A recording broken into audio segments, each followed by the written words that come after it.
Mon nom est Robert Goulet. J'ai été employé au Cégep de Sainte-Foy en 1970. Bonjour, mon nom est Marlène Lévesque, ex-coordonnatrice ou responsable plutôt des sports du service des activités sportives et également athlète et entraîneur. Quand je suis rentré, j'étais uniquement enseignant. Puis le coaching, c'était du parascolaire, donc c'était en dehors de notre tâche. Mais dans ce temps-là, tous les profs étaient impliqués. Dans cette période-là, j'entraînais 2 équipes au début, badminton et basketball.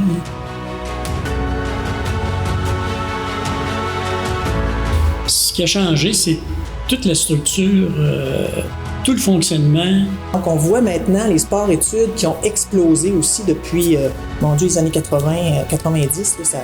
Les écoles, il n'y a pas quasiment une école sans avoir une concentration sport-études ou un programme sport-études. Et ça vient enrichir les dynamiques. Ce qu'on n'avait pas en grande quantité dans les années 80.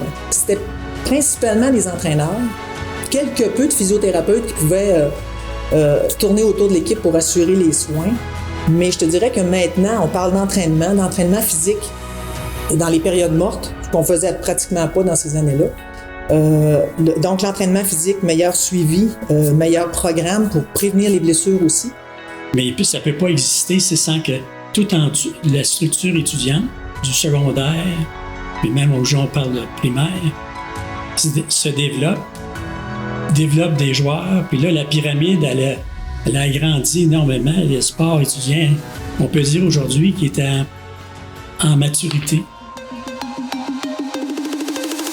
Le sport étudiant, c'est un milieu de vie où on vit des expériences-là qui vont nous être utiles toute la vie.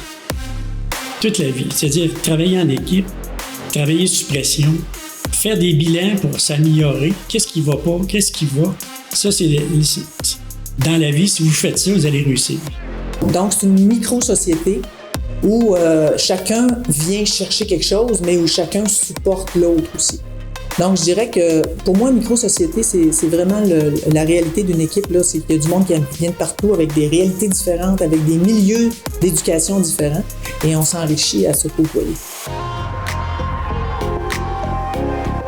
La première édition d'un championnat canadien en basketball féminin qu'on a reçu au Cégep et qui a été un élément, je dirais, mobilisateur. Mobilisateur parce que la direction a accepté qu'on devienne le collège haute pour ce championnat canadien-là, qui recevait les 8 meilleures équipes au Canada. Et ça a mobilisé l'intérieur du collège, c'est-à-dire le département de sciences infirmières pour les tests de dopage. Le programme de design de présentation qui, eux, ont fait toute la signalisation à l'intérieur du collège. Combien d'employés ont été bénévoles à l'intérieur de ce championnat-là. Et la cerise sur le gâteau, notre équipe a en plus remporté la bannière. Ça a été une expérience au-delà de mes attentes, mais c'était incroyable ce qui vibrait dans ce collège-là. Un souvenir qui m'a marqué, c'est un souvenir que j'ai encore très vivant en moi. C'est à la 3e année que je coachais les filles. L'équipe a réussi à se rendre en finale canadienne, qui était le premier championnat canadien des cégeps qui a eu lieu la première fois. Ça se jouait au Vélodrome du Parc olympique. Donc c'était un endroit assez vaste et spécial. Là. Les filles, même si on a perdu, c'était indélébile chez eux. Là, c'était une expérience extraordinaire. Qu'est-ce qu'on dit aux jeunes? C'est quoi ta couleur? Qu'est-ce que tu viens chercher? Et souvent, les jeunes, ils pensent qu'ils viennent chercher un programme gagnant. Ça va être facile de rentrer dans un programme gagnant. Mais moi, ce que j'amenais souvent à réfléchir, c'est quoi ta couleur? Qu'est-ce que tu veux apporter? Qu'est-ce que tu cherches dans le programme des dynamiques? Et moi, je dirais plus aujourd'hui, ce que tu cherches, tu ne l'as pas en dedans de toi quelque part. Donc, si tu cherches un programme gagnant, tu as probablement une fibre de gagnant.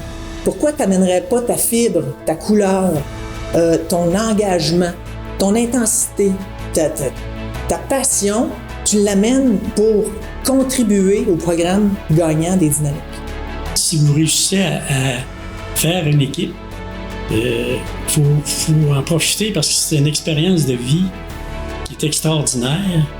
j'étudiais, puis après ça, là, c'était le fun. On voyageait, on avait des matchs. C'est une belle vie, là, lorsqu'on a ces activités-là, en plus des études.